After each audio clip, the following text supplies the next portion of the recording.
안녕하세요. 지금도 생각하면 충격적이고 소름이 끼칩니다. 제 주변엔 저희 시댁 같은 경우가 없어서 어디 하소연하기도 그렇고 고민 상담하기도 애매하네요. 그래서 이렇게 사연을 올려 여러분들의 의견을 들어보고 싶어요. 그럼 제 사연을 시작하겠습니다. 저는 상고를 졸업하고 원하는 회사에 취직이 안 되어 핸드폰 가게에서 일을 시작하게 되었어요. 저는 집안 사정이 그다지 좋지 못해서 당장 돈을 버는 게 낫겠다 싶어서 아르바이트나 계약직을 먼저 구하게 되었습니다. 제가 일하던 핸드폰 가게는 직원이 대여섯 명 정도 되는 규모의 가게였고 저는 그곳에서 간단한 업무를 보며 일을 배워가고 있었죠. 그리고 그곳 사장님은 20대의 무척 젊은 사람이었어요. 젊은 나이에 창업을 해서 성실하게 일하고 영업 실적도 좋으신 사장님을 보며 멋있다는 생각이 들었습니다. 저보다 8살 많으신데 사회생활을 일찍 하셔서 그런지 배울 점도 많더라고요. 저는 핸드폰 가게에서 일을 하다 보니 재미있어서 계속 근무를 하게 되었어요. 사장님과 다른 직원들 모두 성격이 좋아서 나름 잘 적응할 수 있었죠. 특히 사장님이 무척 친절하게 대해주셨습니다. 저는 그런 사장님께 남모르게 좋아하는 마음이 생기게 되었어요. 하지만 사장님에겐 여자친구가 있었죠. 제가 일한 지 1년이 넘어갈 쯤에 사장님이 다른 직원과 이야기하는 걸 우연히 듣게 되었는데 그건 바로 사장님이 여자친구와 헤어지게 되었다는 이야기였습니다. 저는 드디어 저에게도 기회가 왔다고 생각했고 그때부터 사장님께 적극적으로 다가갔어요. 가게에서 일할 때 사장님 눈에 들기 위해 더 열심히 하고 사장님께도 싹싹하게 대했습니다. 특히 사장님께 이것저것 챙겨드리곤 했어요. 추운 날씨엔 제가 직접 짠 핸드메이드 목도리도 선물하고 생일 선물도 챙겨드리게 되었습니다. 하지만 사장님은 저의 그런 호의를 부담스러워 하셨어요. 저를 어린애로만 보시고는 언제나 선을 그으시더라고요. 사실 8살 나이 차이가 그렇게 큰 게 아니라고 생각했는데 사장님은 저를 어리게만 보니 제 마음은 답답하기만 했습니다. 그러던 어느 날 제가 사장님의 돌같던 마음을 움직이게 된 계기가 있었는데요. 그건 바로 제가 사장님의 어머니께서 갑상선암에 걸려 수술을 받으셨다는 이야기를 듣게 된 후부터였습니다. 사장님은 외아들이었고 어머니와 아버지와 단 3식구가 함께 산다고 들었었어요. 어머니가 수술을 받고 몸져 누워 계시니 집안을 돌봐줄 사람이 아무도 없어서 힘들겠구나 싶더라고요. 아니나 다를까 사장님은 입던 옷을 3일이나 입고 나올 정도로 하루하루 행색이 초라해져 갔어요. 가게 일도 바쁜데 어머니 챙기랴 무척 힘들어 보였습니다. 그래서 저는 사장님을 위해서 사장님의 어머니를 위해 도움이 될 게 뭐가 있을까 생각해 보았죠. 인터넷에 갑상선암에 대해 알아보니 수술 후의 사후 관리가 더 중요하다고 하더라고요. 특히 음식을 잘 가려서 먹어야 한다길래 저는 갑상선암에 좋다는 음식들을 준비해서 가게에 출근하게 되었어요. 그리고 사장님이 퇴근하시는 길에 사장님께 제가 준비한 것들을 드리게 되었습니다. 사장님, 어머니가 편찮으시다고 들었어요. 이거 별건 아닌데 그래도 도움이 될까 싶어서 한번 만들어봤어요. 지연 씨, 이게 뭐예요? 아, 이거 반찬들이에요. 갑상선암 수술 후에 좋다는 음식들로 준비해봤어요. 사장님 어머님이 수술한 지 얼마 안 되셔서 식사 챙겨 드시기 어려울 것 같아서요. 사장님은 제 말에 잠깐 머뭇거리더라고요. 지연 씨가 이렇게 챙겨주는 마음은 정말 고마운데 좀 부담스럽고 미안하네요. 사장님 부담 갖지 말고 가져가세요. 전 그냥 사장님이 저한테 잘 대해주셔서 고마운 마음으로 드리는 것 뿐이에요. 그리고 이거 코코넛 오일인데 이게 진짜 좋다네요. 꼭 하루에 한 숟가락씩은 드시라고 전해주세요. 정말 고마워요. 사실 요 며칠 어머니가 아프신 바람에 저희 집 상태가 말이 아니었거든요. 저희 어머니까지 생각해서 이런 걸 다 만들어주고 지연 씨 어리게만 봤는데 참 속이 깊으시네요. 정말 고마워요. 이건 어머니께 잘 전해드릴게요. 그날 이후 사장님이 저를 바라보는 눈빛이 조금은 달라진 걸 느꼈어요. 그 후로도 저는 몇 번 더 반찬을 만들어 사장님께 보내드렸습니다. 사장님은 저의 그런 행동에 감동을 받았는지 어느 날은 퇴근할 때 저에게 할 말이 있다고 퇴근하지 말고 잠깐 기다려달라고 했어요. 저는 다른 직원들이 퇴근할 때까지 기다렸고 모두가 퇴근한 후에 사장님이 제게 와서 말을 걸었어요. 지연 씨, 그동안 너무 고마워요. 저희 어머니도 엄청 고마워하고 있어요. 아이, 뭘요. 그보다 어머님은 몸 좀 어떠세요? 덕분에 많이 기운 차리셨어요. 다행이네요. 그래서 말인데, 제가 지연 씨께 감사한 마음 어떻게 표현해야 할지 고민하다가 영화 티켓을 가져와 봤는데, 혹시 오늘 저랑 영화 보러 갈래요? 지연 씨가 공포 영화 좋아하신다고 들어서. 사장님은 제게 수줍게 공포영화 예매 티켓을 내밀며 저에게 데이트 신청을 했고 저희 둘은 늦은 밤 영화를 보고 가볍게 술도 한잔 하게 되었습니다. 그 후로도 가끔씩 다른 직원들 모르게 데이트를 하게 되었어요. 그리고 어느 날 사장님이 제게 와서 난감한 듯이 말을 꺼냈어요.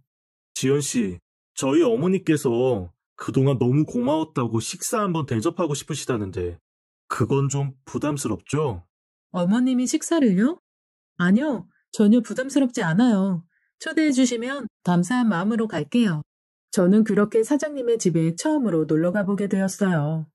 사실 몇 번의 데이트를 하긴 했지만 사장님이 아직 사귀자는 말은 안 해서 서로 좋은 감정으로 만나는 상황이었는데 사장님 어머님의 초대로 집에 놀러 가게 된 거였죠. 사장님의 집은 꽤나 잘 사는 집이었습니다. 엄청난 부자는 아니지만 그래도 집안에서 여유가 느껴지더라고요. 저와 사장님이 집에 들어가자 사장님의 아버지께서 어서 들어오라며 저를 집으로 안내해줬고 곧이어 사장님의 어머니께서 앞치마를 두른 채로 부엌에서 나오셨죠. 환한 미소를 지으며 서 계신 모습이 얼마나 우아하고 예쁘신지 사장님의 잘생긴 외모가 어머니의 유전자를 물려받았구나 딱 알겠더라고요. 사장님의 어머니께서 그날 음식을 얼마나 많이 준비해 주셨는지 식탁 위가 무척 화려했습니다. 게다가 식탁 위에는 킹크랩이 떡하니 놓여 있는데 킹크랩이 어찌나 큰지 제 눈이 다 동그래졌어요. 저는 사장님의 어머니께서 차려주신 음식을 보고 입이 떡 벌어졌고 어머니께 제가 느끼는 걸 그대로 전해드렸어요. 헉, 어머님, 정말 푸짐하게 차려주셨네요. 태어나서 이렇게 고급진 상차림은 처음 봐요. 지연 씨는 말을 참 재밌게 하네요. 그동안 지연 씨한테 얻어먹은 게 있는데 제가 이 정도는 해야죠. 아니에요. 어머님이 지금 이렇게 기운 차리신 것만 봐도 저는 기분 좋아요. 어쩜 이렇게 마음씨도 고울까? 어서 앉아요. 음식 식기 전에 맛있게 들어요. 고맙습니다. 잘 먹겠습니다. 사장님의 아버지는 제게 게살을 발라주기도 하고 저를 아주 귀한 손님 대하듯이 챙겨주셨어요. 그리고 식사가 거의 다 끝나갈 즈음 사장님의 아버지께서 말씀하시더라고요. 우리 정훈이한테 들었는데 아가씨가 참 성실하고 착하다고 하더군요. 칭찬 감사합니다. 나는 아가씨가 참 순수해 보여서 마음에 드는데 아가씨는 우리 정훈이가 어때요? 아버지, 그런 말은 실례예요. 아버지가 주책이시네. 지연씨, 다 먹었으면 이제 제 방으로 가요. 사장님의 어쩔 줄 몰라 하는 모습에 사장님의 아버지와 어머니 모두 껄껄껄 웃으셨고 저도 웃음이 나와 피식피식 웃는데 사장님은 그런 저를 방으로 데리고 들어갔네요. 사장님의 방은 잘 정돈되어 있고 아주 깔끔했습니다. 그리고 방을 둘러보는데 제 눈에 들어온 액자가 하나 있었어요. 그건 다름 아닌 사장님의 전 여자친구 사진이었죠.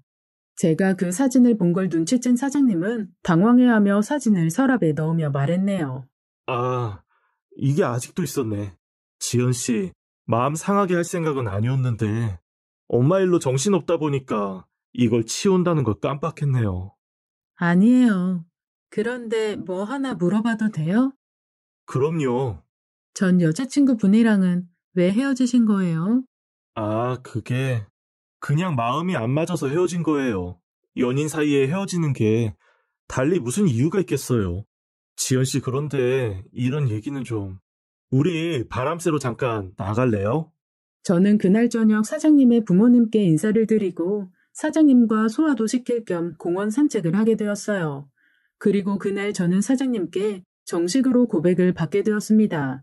나중에 알게 된 사실이지만 사장님은 저와 나이 차이가 많이 나서 처음부터 여자로 보지 않았었는데 제가 어머니께 잘하는 모습을 보면서 자기가 동반자로 꿈꾸던 현모양처 같은 모습에 반했다고 하더라고요. 그렇게 저희 둘은 사귀게 되었고 1년간의 달콤한 연애를 하게 되었습니다. 사장님은 제가 공식적으로 여자친구가 되고 나서부터는 저를 엄청 챙기고 잘해주셨어요. 하루도 저와 떨어지려고 하지 않을 정도로 저를 사랑해 주었습니다. 그리고 얼마나 헌신적인지 매일 퇴근할 때마다 저를 집 앞에 데려다주고 제가 집까지 들어가는 걸 확인한 후에야 돌아가곤 했어요. 그렇게 공주 대접 받으며 1년의 연애를 하고는 결혼을 하게 되었습니다. 남자친구 부모님은 저를 아주 예쁘게 봐주셔서 결혼도 아주 물 흐르듯이 진행되었어요. 저희 집이 형편이 좀 어려운 것도 전혀 문제 삼지 않으시고 너희 둘만 잘 살면 된다고 하셨죠. 저희 부모님도 제가 잘 사는 집에 시집가니 무척 좋아하셨어요. 게다가 남자친구가 저에게 잘하는 모습을 보시고는 제 남편감이 믿음직하다면서 좋아하셨습니다. 그렇게 양가 부모님의 축복 속에 결혼을 하게 되었어요. 저는 결혼을 하면서도 제가 참 인복이 많은 사람이라고 생각했어요. 화목한 가정에서 자란 남편과 착하신 시부모님을 갖게 되었으니 제가 꿈에 그리던 결혼 생활이라 생각했습니다. 저는 결혼 직후 남편 소유의 오피스텔에 들어가서 신혼을 시작하게 되었어요. 그런데 결혼 후 얼마 안 가 남편의 핸드폰 가게 영업이 조금 어려워졌고 남편은 제게 오피스텔에 월세입자를 구해서 월세를 받고 우리는 본가에 들어가서 당분간 사는 게 어떻겠냐고 제안을 했습니다. 저는 시부모님이 워낙 좋으시기에 같이 살아도 되겠다고 생각했고 남편에게 그러자고 했어요. 남편은 다음날 바로 집을 내놓았고 저희는 금방 세입자를 구해서 나가게 되었습니다. 그리고 시댁으로 이사를 가게 되었어요. 시댁은 집이 아주 큰 전원주택에서 살고 계셨기에 저희와 살림을 합쳐도 서로 불편하지 않을 정도였습니다. 하지만 이때 합가를 하는 게 아니었는데 지금 다시와 생각하면 정말 후회가 됩니다. 다시 시간을 되돌릴 수만 있다면 하는 마음이 지금도 하루에도 여러 번 들어요.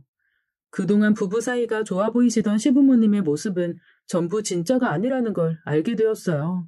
저는 결혼 후에도 계속 남편의 일을 도와 핸드폰 가게에 나갔었는데 합가 후에도 계속 일을 하고 있었어요.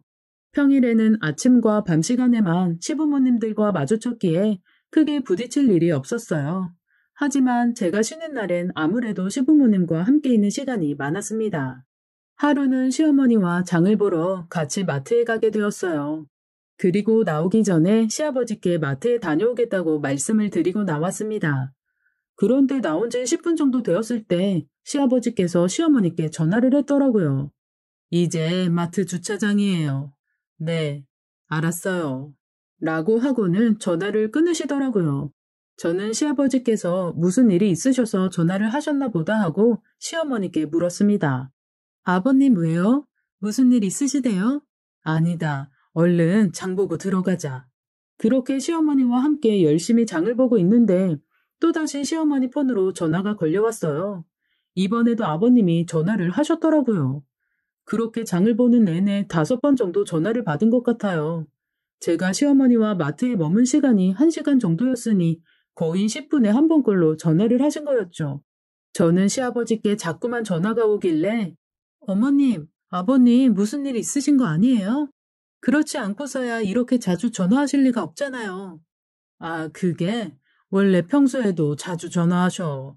너는 신경 쓸 것 없어. 얼른 장이나 보고 들어가자. 라고 하시며 카트에 급한 손놀림으로 물건을 담으셨어요. 그리고 집에 가는 동안에도 또 한 번 전화가 왔습니다. 전화가 올 때마다 시어머니는 상황을 보고하는 듯이 지금 어디에요? 지금 뭘 사고 있어요? 이런 식으로 계속 말씀을 하시더라고요. 그래서 전 속으로 시아버지랑 시어머니께서 금술도 좋으시고 항상 붙어 다니셔서 시아버지가 시어머니랑 떨어져 있으면 불안한 심리가 있으신가 보다 했어요. 그리고 그날 이후 장 보러 갈 때마다 늘 비슷한 일을 겪었습니다. 그런데 시어머니는 그게 익숙한 듯 그저 일 처리를 빨리 하고 집에 가시려고 하셨어요. 그러던 어느 날 퇴근 후에 집에 가보니 웬 젊은 남자가 시댁에 짐을 들이고 있더라고요. 어머님, 저 사람 누구예요? 아, 우리 집에 방이 좀 많잖아. 그래서 2층에 새를 좀 놨어. 너희 시아버지가 일을 안 하시니까 우리 용돈이라도 좀 벌었을 겸해서 잠만 잔다는 사람 구했다. 그러시구나. 잘 됐네요. 그렇게 저희 집에는 20대 중반쯤으로 보이는 젊은 남자가 새를 들어와 살게 되었어요. 안녕하세요. 어머님 말대로 집에서 밥은 안 해먹고 잠만 자고 왔다 갔다 하더라고요. 그래서 그 사람은 아침에 출근하고 퇴근 후 밤늦게 들어오느라 얼굴 마주칠 일도 거의 없었습니다. 그러던 어느 날 세입자가 아침에 출근을 하면서 저희 시어머니께 목인사를 하고 나가는 걸 보게 되었어요. 시어머니도 세입자에게 답인사를 하며 잘 다녀오라고 예의상 인사를 해주시더라고요. 그런데 그 모습을 지켜보시던 시아버지께서 하시는 말씀이 젊은 남자 왔다 갔다 하니까 좋냐? 아주 입이 귀에 걸렸네. 너, 내가 다 지켜보고 있으니까 조심해라. 라고 하시는 겁니다. 저는 시아버지의 저런 말에 너무 놀라 지금 우리 시아버지가 하신 말씀이 맞나 확인차 시아버지를 돌아보게 되더라고요. 그런데 그건 정말 저희 시아버지가 하신 말씀이 맞았어요. 그때 남편도 같이 있었고 시아버지가 하는 말을 함께 듣게 되었죠. 남편은 약간 제 눈치를 보며 얼른 출근하자고 하며 저를 데리고 집에서 나왔어요. 저는 남편에게 아까 시아버지가 시어머니께 왜 그런 식으로 말씀하신 거냐고 물었고 남편은 그제야 제게 시아버지께 약간 의처증 같은 게 있다고 얘기를 해주더라고요. 심한 건 아니고 그냥 엄마가 눈에 안 보이거나 하면 좀 불안해하신다면서요. 남편 말로는 시어머니가 젊은 시절부터 외모가 눈에 띄게 예뻐서 시아버지가 좀 불안해하는 그런 게 있었다고 하더라고요. 그러니 저에겐 신경 쓰지 말라고 말했습니다. 사실 신경 안 쓰기엔 저에겐 시아버지의 언행이 좀 놀라웠는데 그날 후로도 시아버지는 툭 하면 시어머니께 어디 갔다 왔어? 당신 바람 피우는 거 내가 모를 줄 알아? 내가 계속 지켜보고 있으니까 그런 줄 알아. 라고 말하곤 했어요. 그런 시아버지를 볼 때면 전 늘 불안한 마음이 들었습니다. 그리고 그런 말을 듣고 있는 시어머니 표정도 무척 안 좋으셔서 제가 살얼음판을 걷는 기분이었어요. 그날 일도 저에겐 좀 충격이었는데 몇 달 후에 훨씬 더 충격적인 일이 터졌어요. 어느 날 저녁 시아버지께서 엄청 화가 나신 채 집에 들어오셨더라고요. 며느리가 보던지 말던지 듣던지 말던지 전혀 신경 쓰지 않으시고 시어머니 이름을 욕을 섞어서 막 부르며 어디 있냐고 찾으시는 거였어요. 순자 어딨어? 이 여편네가 감히 날 두고 딴 남자랑 놀아나? 당장 안 나와? 그때 마침 어머님이 음식을 사오셨는지 하얀 봉지 안에 음식 포장이 잔뜩 들려있더라고요. 시어머니는 영문도 모르고 집에 들어오셨다가 시아버지가 갑자기 머리채를 잡고 끌고 가시는 바람에 반항도 못하시고 그대로 안방으로 끌려가셨어요. 눈앞에서 가정폭력이 일어나는 걸 본 저는 너무 놀라 소리를 질렀고 남편에게 어서 말려보라고 했습니다. 남편도 놀란 모습으로 시어머니를 시아버지로부터 떼어내며 시아버지를 진정시켰어요. 그리고 시아버지께서 왜 이렇게 화가 잔뜩 나셨는지 시아버지의 입을 통해 듣게 되었습니다. 네가 감히 딴 놈이랑 모텔을 드나들어? 어떤 놈이야? 어떤 놈이랑 뒹굴었냐고? 시아버지는 화가 잔뜩 나셔서 소리를 고래고래 지르셨어요. 시어머니는 그제야 사태 파악이 되셨는지 시어머니도 화를 내며 그게 무슨 소리야? 모텔은 무슨 모텔? 도대체 언제까지 이렇게 나 괴롭힐래? 그놈의 의처증은 30년이 지나도 안 고쳐지니? 제발 정신 좀 차려. 이게 어디다 대고 의처증이래? 네가 바람을 폈으니까 폈다고 하지. 네가 바람 피우고 다니는 거 내가 모를 줄 알았어? 증거 있어? 내가 바람 피웠다는 증거 있냐고? 증거? 내 친구가 당신 모텔에서 나오는 거 봤대. 그게 증거야. 어떤 놈이랑 갔어? 바른 대로 말하지 못해? 알고 보니 오늘 시아버지가 친구분과 전화를 하셨었는데 그 친구분이 오늘 시어머니께서 모텔에서 나오는 걸 보았다고 말을 해서 이 사단이 난 거였어요. 시아버지의 말을 듣고 있던 제 남편도 시아버지의 말에 시어머니를 의심스러운 눈빛으로 쳐다보며 엄마, 그게 진짜야? 엄마 진짜 모텔에 갔다 왔어? 라고 물었고 시어머니는 그 말에 억장이 무너진다는 표정을 지으며 이젠 너까지 아버지 닮아가냐? 어떻게 내 아들이 날 의심할 수가 있어? 내가 너를 어떻게 키웠는데 내가 누구 때문에 이 집구석에서 지금까지 버텨가면서 살고 있는데 대체 쌍으로 나한테 왜 들이래 정말?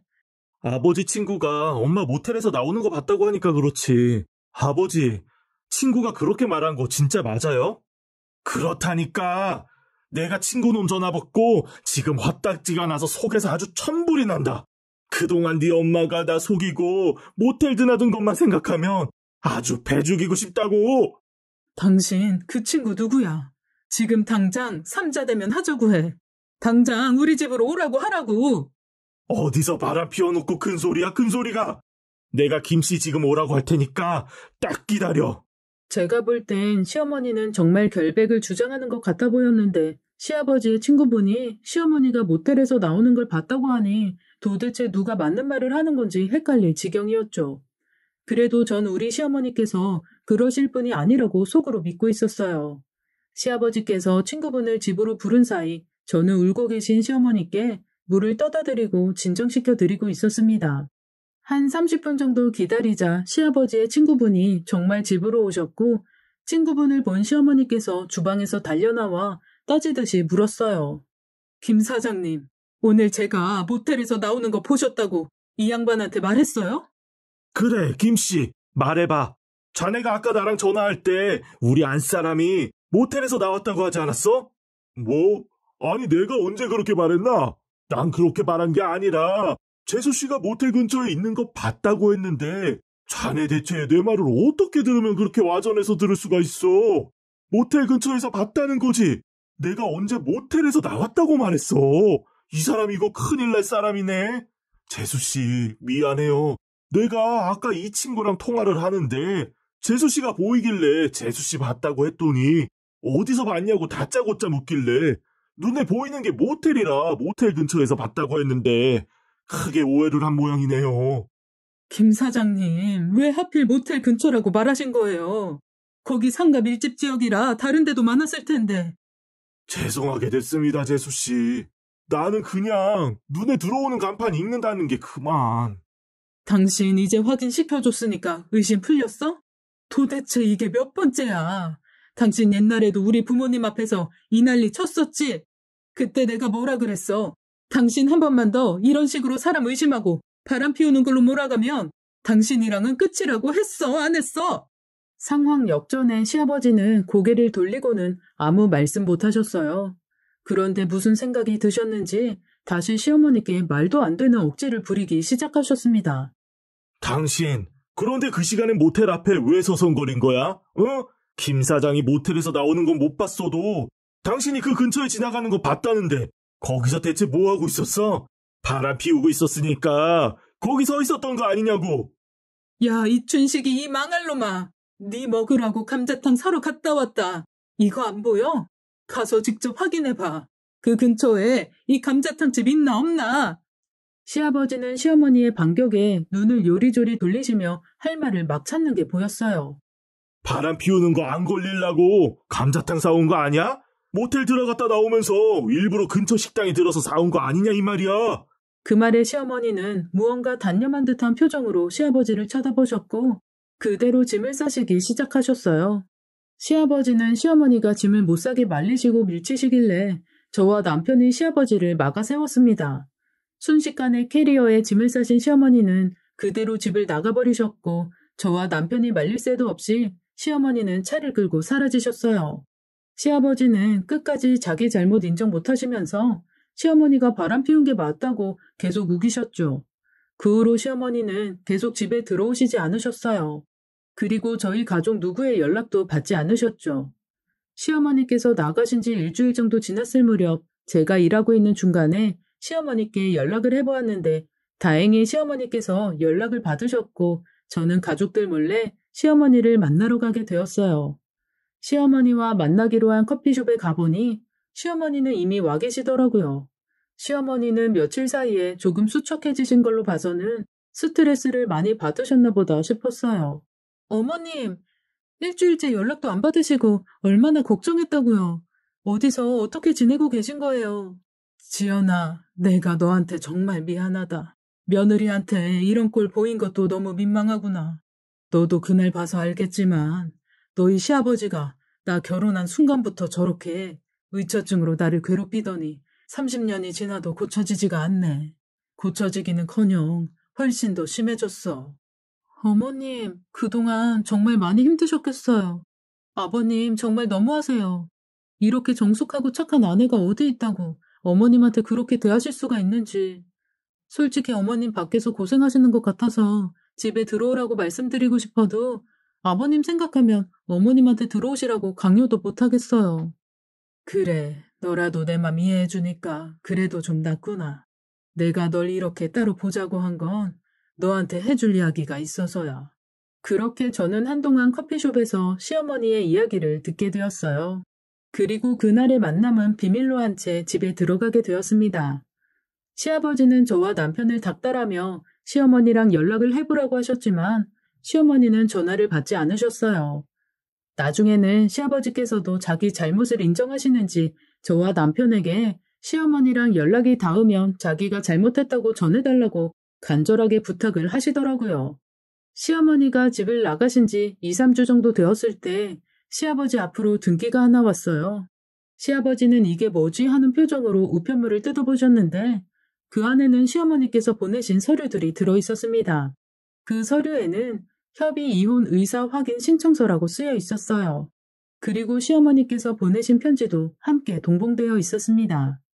시아버지는 그 서류를 보고는 손을 부들부들 떠시며 종이를 박박 찢어버리셨고 화가 잔뜩 나셔서는 시어머니가 노망이 났다며 그러지 않고서야 어떻게 자기한테 이런 걸 보낼 수 있냐고 하셨어요. 사실 이 서류가 올 거라는 걸 저는 이미 알고 있었는데요. 역시나 시아버지의 반응으로 보아 이혼할 의사가 전혀 없어 보이셨어요. 저는 이 사실을 시어머니께 알렸고 시어머니는 그럼 어쩔 수 없다며 이혼 소송만이 답이라고 하셨네요.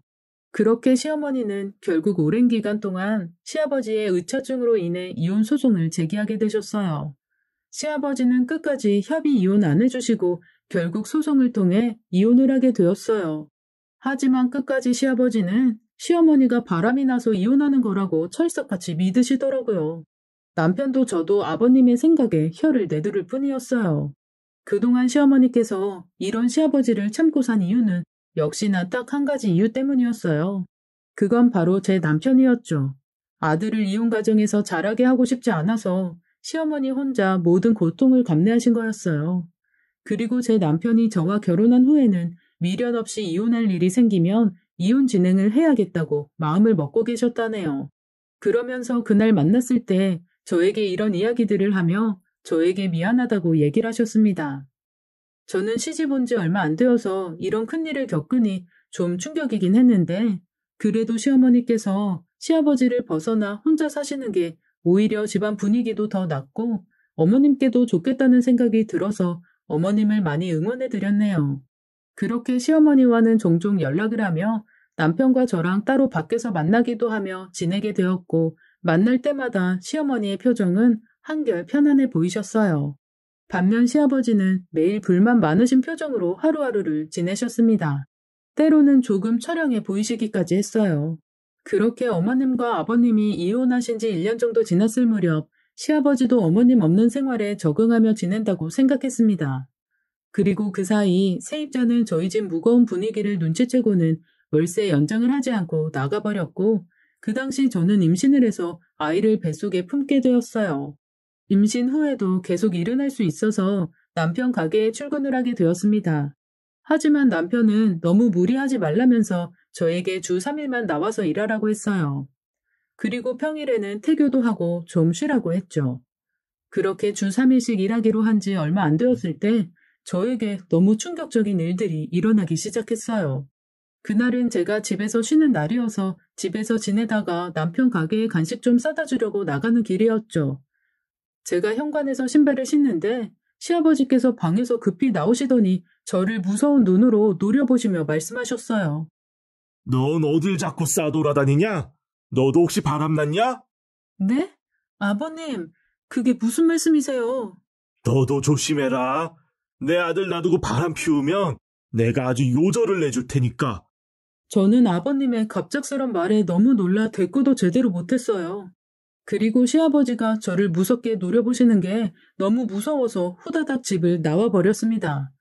그리고 그날 일을 남편에게 이야기를 했고 남편도 아버지가 도대체 왜 그러냐며 걱정스러워 했어요.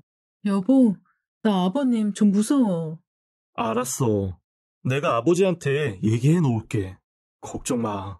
그 후 남편은 시아버지께 며느리한테 그런 말 좀 하지 말라고 이야기했고 시아버지는 남편에게 오히려 정신 똑바로 차리고 살라고 했다고 하네요.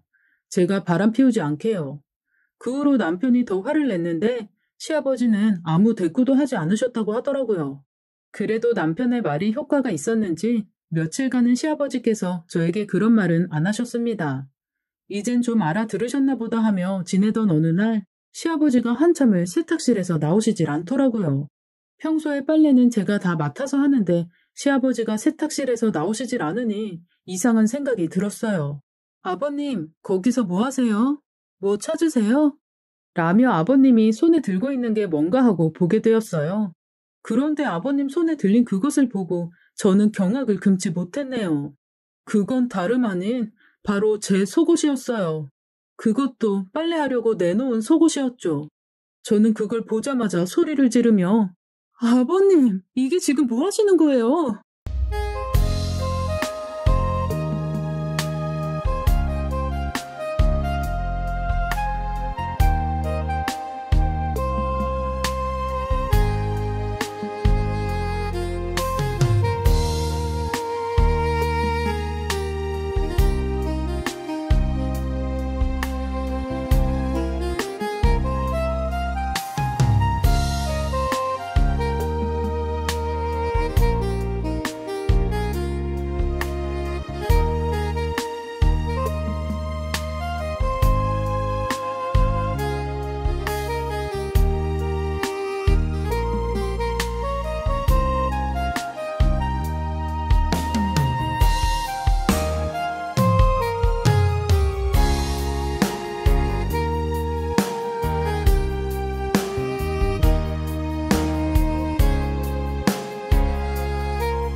제 속옷을 왜 들고 계시냐고요?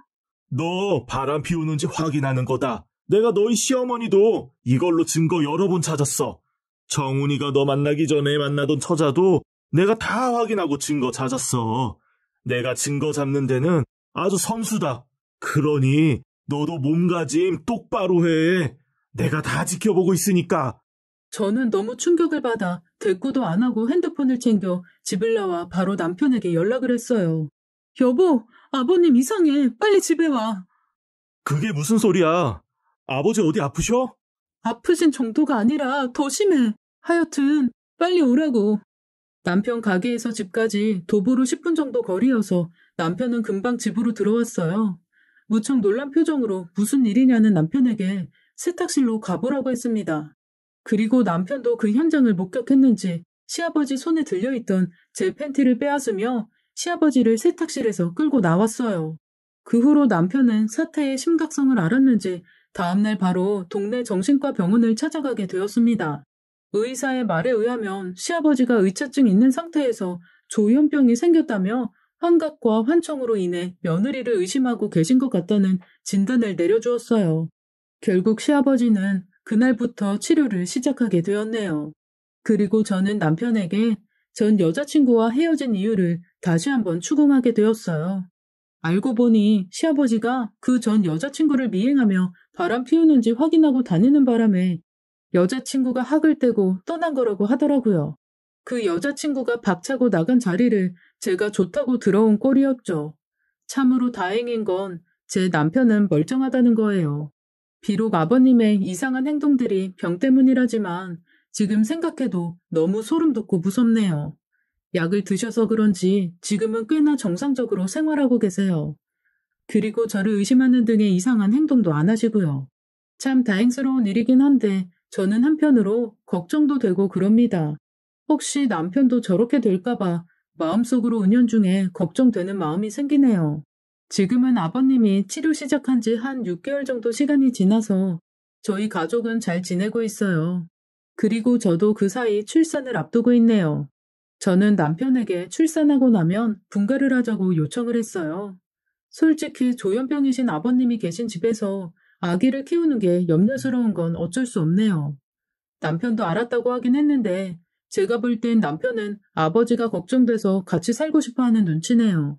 저 역시 아버님이 혼자서 잘 지내실런지 걱정스럽고 약을 꾸준히 드셔야 하는데 옆에서 챙겨줄 사람이 없으니 걱정되긴 해요. 그렇다고 아기를 키우는 엄마 입장에서는 시아버지의 존재가 무척 부담스러운 마음입니다. 남편은 계속 함께 지내고 싶어하는 눈치인데 아기 낳고 나서 아버님이랑 지내기엔 제가 너무 겁이 많네요. 당연히 분가하는 게 맞겠죠. 제가 결혼 후 겪은 이야기가 너무 충격적이라 여러분과도 공유해보고 싶어서 이렇게 사연을 보내보게 되었네요. 안녕하세요.